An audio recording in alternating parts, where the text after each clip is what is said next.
Hello, welcome to the HR Strategy in the Hot Seat podcast. My name's Anwen Bottois, I'm your host, and I'm the founder of Purple Sky Consulting. I'm a leadership promotion specialist, and I also have a bit of a side hustle where I focus on development of HR leaders. So as the title of the podcast suggests, this is going to be all about HR strategy and how we can help HR professionals to consider the strategic elements of HR in more depth. Now let's get started with this episode. Welcome, Liz, to the podcast. It's really lovely to have you join us today. Thank you for having me, Anwen. So why don't we start getting straight into introduction and you sharing with our listeners a little bit about who you are and what you do? Yeah, of course. Yeah. So I'm Liz Atkin and I run a business called Refreshing Comms, and I'll come back to that in a moment. But if it comes down to giving a title, I suppose you could call me consultant, facilitator. But basically, I work with organisations in a couple of ways, and those two strands really work well together. They blend really beautifully together, and they're also rather timely just now as well. So the first one, which is how I started, is helping organisations improve workplace communication in a way that drives business goals. So I'd written a book on this called Refreshing Comms, hence the name. I already had the URL for the book, so I didn't want to pay for another one to set up the business. Love so that. I thought the business is going to be called that as well. So on the back of that, I set up the business element of it, and I have a little funny anecdote about the book later that involves Simon Sinek. If we've got time, if we've got time to come back to that. And then the second really is supporting leadership teams with intergenerational strategy. Because it's an area of leadership that's starting to get more, strategic attention. While there's always been differences between older and younger workers, always, it's actually the pace and depth of structural change over the past, just 10, 15 years that has brought us to where we are. And employers haven't really had a chance to catch up. Yeah. And there are certain things starting to happen in the workplace that sometimes are obviously to do with the friction between generations, and other times that they're more hidden, but they manifest, if you like, as other issues. So those are the two parts of my work that I'm sort of passionate and do a lot of sort of in-depth work with. Awesome. Thank you for that. And what led you there? What led you into that area of work? Well, I think ultimately it was a stint I had as a CEO myself. I took over willingly, stupidly, an organisation that had a really, really toxic culture. Okay. And my naivety was that everybody's going to be on the same page in terms of, we want to turn this around, we're ambitious, we've got potential, we can really make this a great organisation. And that landed like a lead balloon. And so I learned an awful lot about people, about communication and expectations. So that sort of set me on the communication route. And I followed that with about 10, 11 years working in training and consultancy in business improvement and culture change. And so, I would travel up and down the country, and literally my patch was England. Yeah. And I was always on the motorway, and I would go and visit manufacturing, engineering companies, and also some service-based, who were looking to make improvements in the business. They wanted to be more efficient, effective, etc. And what they wanted to talk to me most about, whether they were a HR lead, whether they were the CEO, whether they were operations director, what they were burning to share, get off their chest in the hour that they had with me, was people. Oh, it's people. I don't want to talk to you about improving processes. Yeah. I want to talk about people. They won't do this. I ask them to do this. We bring in a change and everybody's straight away, we ain't having that. Yeah. There's nothing wrong with what we're doing. We've been doing this for X amount of years. So, and it was fascinating because the further I got into that, I realised that it doesn't matter whether I'm going to a really big organisation or a smaller one, whether they manufacture widgets or sausages. It really doesn't matter. The same issues came up. And I used to joke to my colleagues that, do you know what I could do is taking a little therapy couch, a portable therapy couch with me, because these guys and ladies who had felt like the world was on their shoulders would think, oh my gosh, this person really understands where I'm coming from, which I did. And we would, talk about how they could put in place certain things that would actually help the people side of things.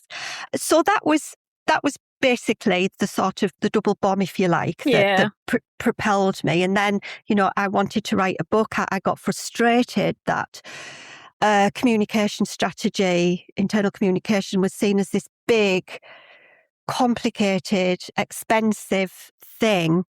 And, there are issues, especially if you're scaling. Yes. But there are some fundamentals that I think still get missed. And we're not really addressing that much because we're relying so much on digital technology.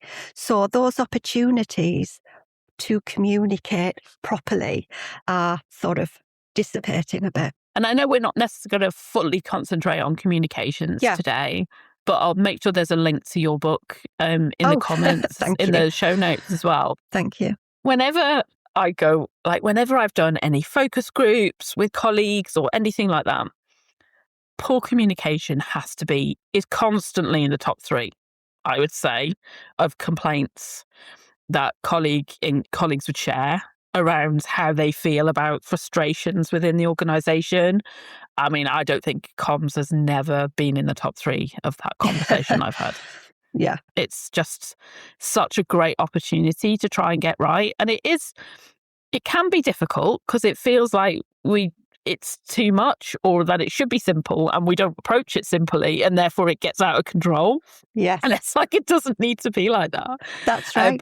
But it matters to people, doesn't it? Feeling trusted and transparent and open, it just matters. Yeah, it really does. I mean, sometimes when I'm doing CPD sessions or workshops, I will start by saying, right, hands up here, who is a mind reader? And nobody will be able to put their hand up. And I'll say, right, so that means that the only thing we have to rely on in order to work together is communication. Yeah. How's that going? So it kind of frames it straight away. And it shows that it's very easy, I think, for individuals to think it's that person's fault because they're rubbish, or they're being obstructive, or they're just downright rude, or whatever. And they're not looking at their own communication because, well, I'm all right, I'm okay. But, there's a thing called active listening, listening to understand first rather than fix. There's all sorts of stuff that comes out of that. And of course, that's particularly prevalent when you've got added tricky dynamics, which is the generational differences also. So they do sort of, you can't do one without the other, basically. Yeah. Definitely. So that leads us very nicely, Liz, to what is it you want to put into the HR strategy hot seats? Well, surprise, surprise, Anwen.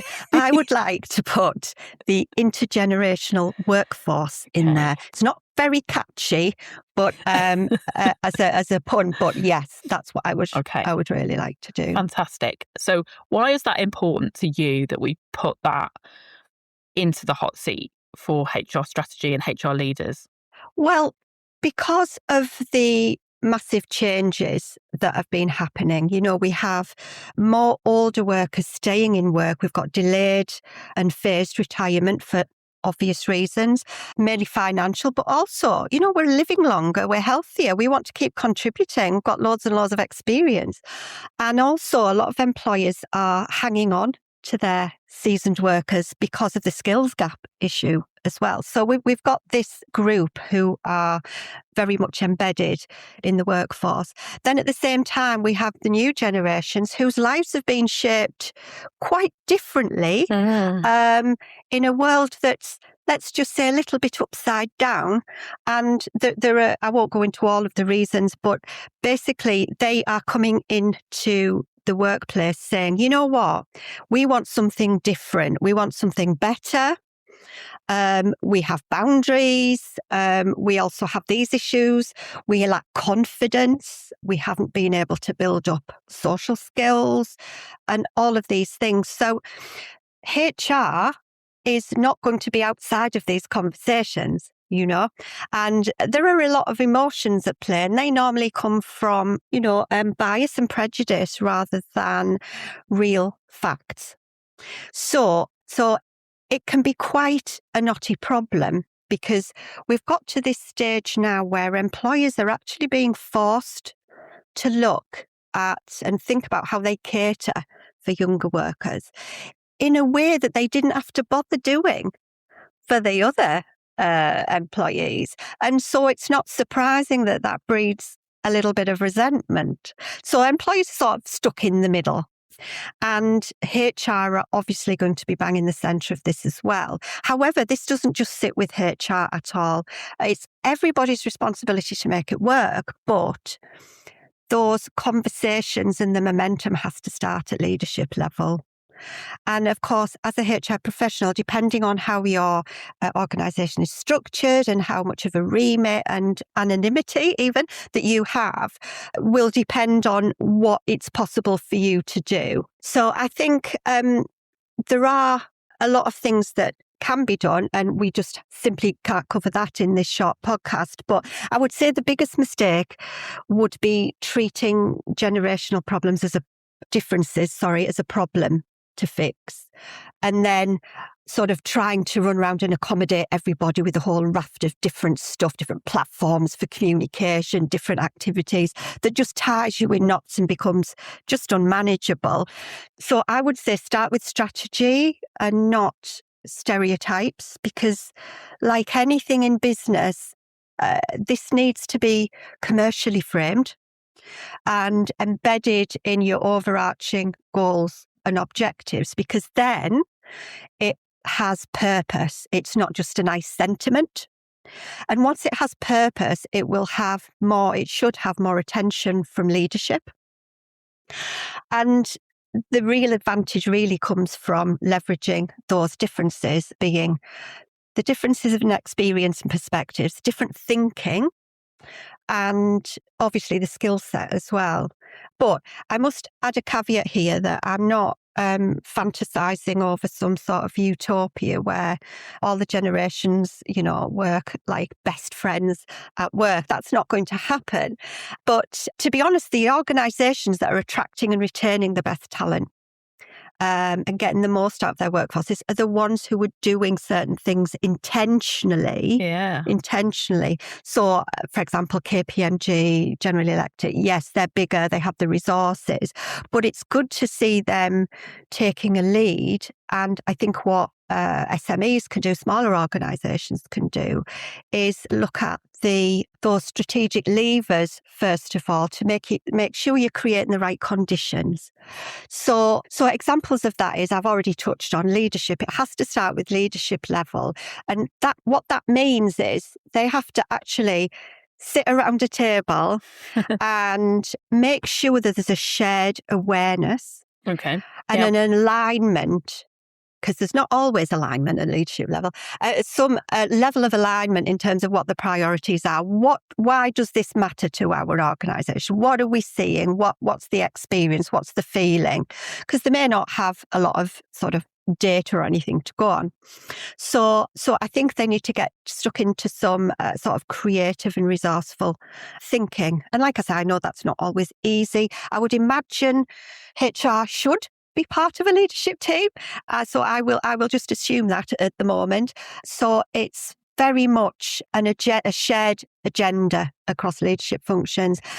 The other bit is culturally, it's just as much about shifting perception as it is about anything else really. So setting the right tone, creating the right narrative, a healthy narrative around it, means that you can start to surface issues in a light touch way, first of all, to start getting those conversations going with people and start sort of maybe challenging or even just spotting internal biases and assumptions. And I would say, don't be afraid. Nobody has all of the answers to this. There are some very common sense things that you can do. And I'm talking about some of them, but there are a lot more.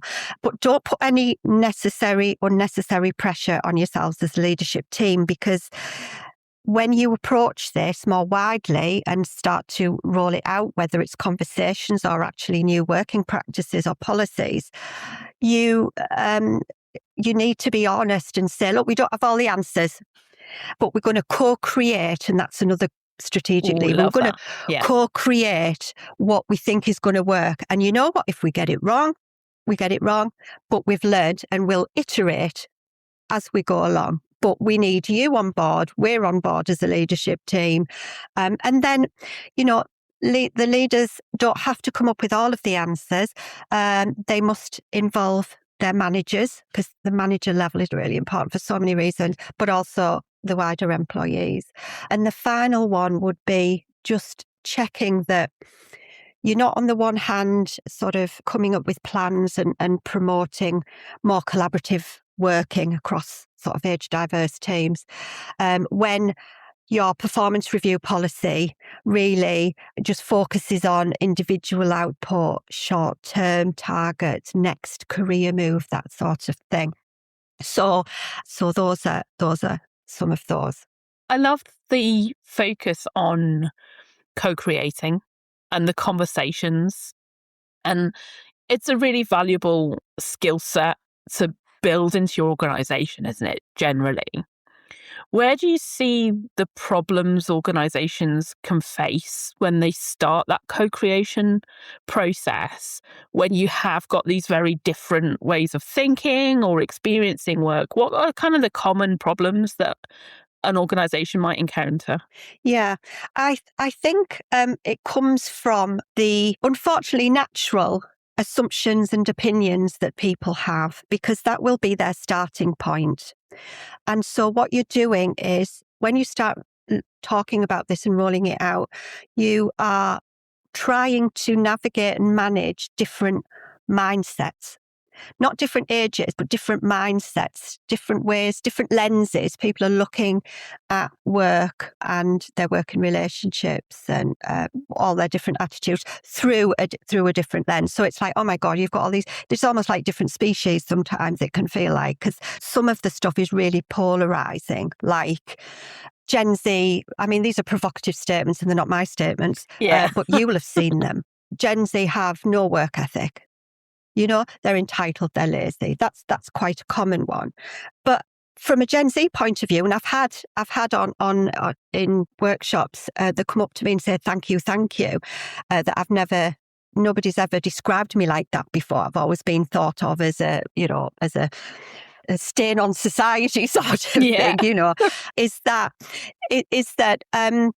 when you start to look at the facts, what's happening is, because of life experience, they are now facing their life, which is not going to have the same natural life milestones that we've all had. Like we leave home, buy a home. This, even renting is pretty difficult. And some of them are taking on side jobs, hustling. And there's a lot of different ways to do that, especially online now. And also, they haven't been given the time and the opportunity to start really building relationships, so they can have those soft skills, so they can establish themselves better in the workplace. But equally, Anwen, I must stick up for and represent the midlife workforce. Okay, this is where the latent potential lies, in my opinion. So we have to balance the generational equation. Yeah. There is a pool of underutilized talent that kind of gets overlooked in succession planning. They're not shiny graduates, that kind of thing.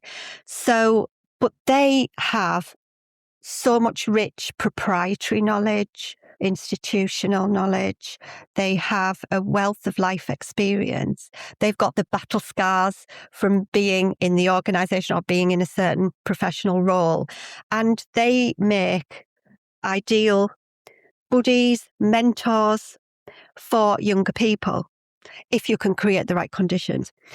And mentorship is something that, for example, there are reports saying Gen Z really, really want in their line manager. They would rather have a mentor relationship than somebody sort of just supervising tasks because they need support. They do not have the confidence to sort of establish themselves, generally speaking, but also navigating their career and building those relationships. So that's another way that older, more seasoned workers can help. And it gives them something new. Yeah, it raises their visibility, as well. It's like, oh my God, I am useful after all. I'm post-menopause, but blooming heck, I am useful. So there are lots of, and it doesn't have to be an idealistic thing. You can just do it small and test things.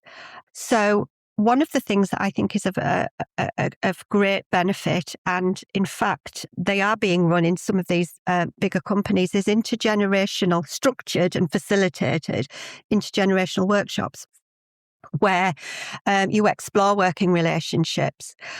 But what I say is to make sure that this isn't just a nice thing. Anything that you do has to link to a business goal, a business objective. And then it has meat, it has more credibility. Because unfortunately, we don't really, in business or in organizations, tend to value the people stuff, the soft stuff. It's more about, results, because that's where all the sexy stuff is, apparently. So I think you bring them both together, then you've got a little business case, mini business cases all over the place to say, this is why we're going to do this. This is why we are going to create, say, a mixed generation problem solving team. We're actually going to give them a little project and they are going to intentionally use their differences to come up with XYZ because this links to this. And I think it gives a much more, it gives a framework to things rather than it just being so woolly. And it's like, oh, well, how, people aren't getting on, this friction. We've got a young person line managing a 55-year-old. Yeah.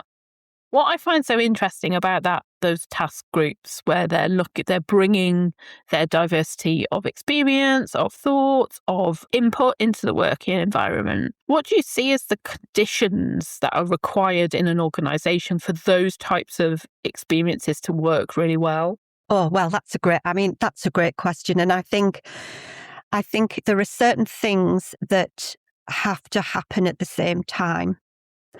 The whole idea, the whole effort of doing those things has to have, like I say, a gravitas. So how the leadership talk about it, the narrative that I mentioned earlier is really, really important.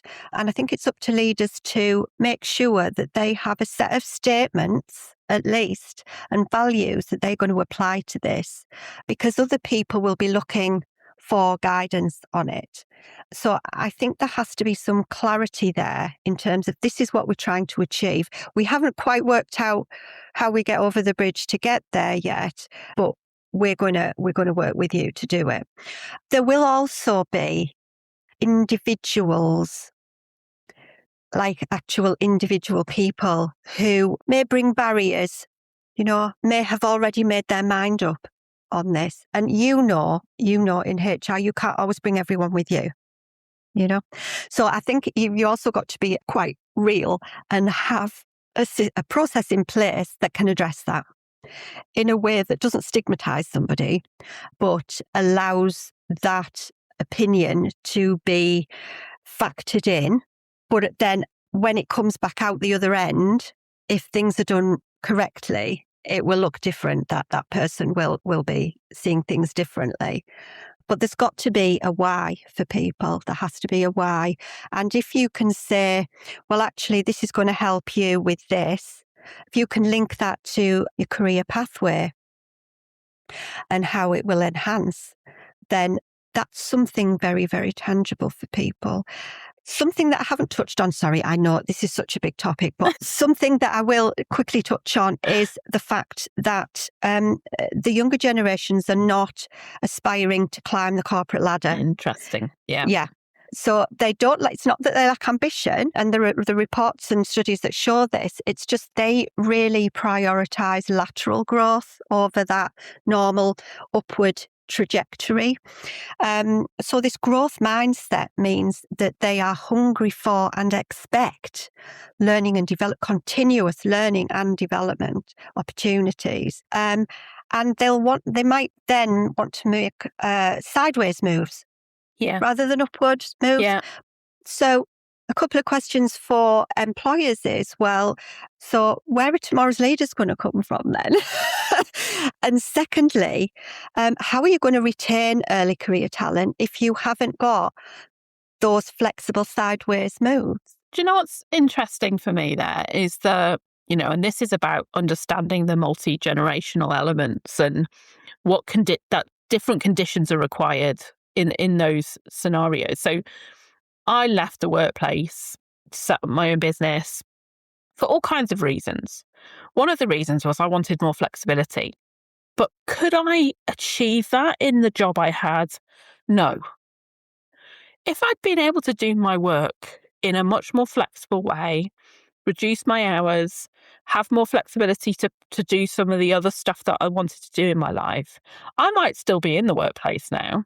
Interesting. Yeah. And I'm sure that you're not alone in that, No. Anwen. I think so many people have set up their businesses. And you know what? I think COVID was a trigger. I'm sorry about the C word. Yeah, totally but, was. COVID was a trigger for that. And incidentally, a lot of Gen Z started their career in the COVID era. So they had a very unstable start. Very unstable. Very unstable. And that, first impressions count, Yeah.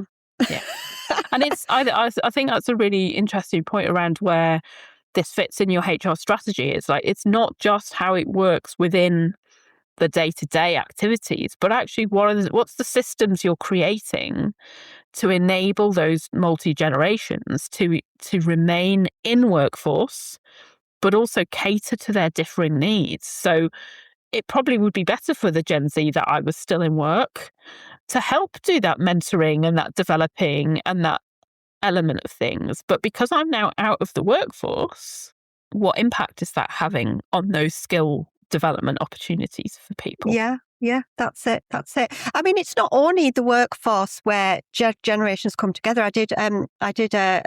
When was it? 2024, I did a TEDx talk, and that was on intergenerational connection and it was more of a friendship thing, but it got a lot of traction, and TED picked it out as an editor's pick as well, which apparently was quite a coup, but I didn't realise at the time. So it got quite a few hits. But the reason I'm bringing it up is because this is something that all generations are thinking about. But what are the steps? What are the practical enablers to get it from, this is a bit uncomfortable, I'm going to avoid it, or I'm going to just keep job hopping, which is another issue. That sort of transactional relationship with jobs, that we didn't have that. We were like, oh, I'm in a job, brilliant, I'm just going to get better and better, So yes, it's raising awareness is massive, and that's something that I try and do, as well as actually try and practically help on the ground. So it sounds like to me the key things are raise awareness, start having conversations, be intentional about how you bring those generations together, and start thinking about how you do cater differently, but that it's not siloed. Exactly. And that it always has a purpose. You can track that purpose to goals, to business goals. And, if people are looking for a place to start and don't have the confidence to maybe do that, there are people, like me to help. What I've done is I've spent many, many months designing a two-part program for SMEs to get them to a point where they have a framework for action. Love that. And that they've also done a little sort of test run with a group of employees. So, and then, they can sort of take it from there. So that's something that's called Bridging Generations, and that's something that people can have a look on my website and see. Yeah, definitely. Yeah. And we'll share in a minute the details people can get. Yeah. So just a final question then for you in terms of generally when you're thinking about HR strategy, what tip would you have for HR leaders, anybody who's responsible for an element of the strategy to be really effective? Where would you get them to focus first? Right. It has to be the getting a shared understanding, because if you go off on tangents, you'll leave people behind and that will just cause even more fracture. So do things that, first of all, allow you to spend time building up the picture, but have the narrative alongside that is, this is new to us as well. And, we're looking for people to help us with this, and we're going to be creative. We're going to try and make it fun, but also there's a serious side to it, which is we want our sort of operations, our goals to be achieved. So be part of it in any way that you can to begin with. And as we start to put meat on the bone, we will be asking and inviting you to do or contribute to specific things. Get people talking about it first. Brilliant. Love that. Liz, thank you so much. Where can people find you?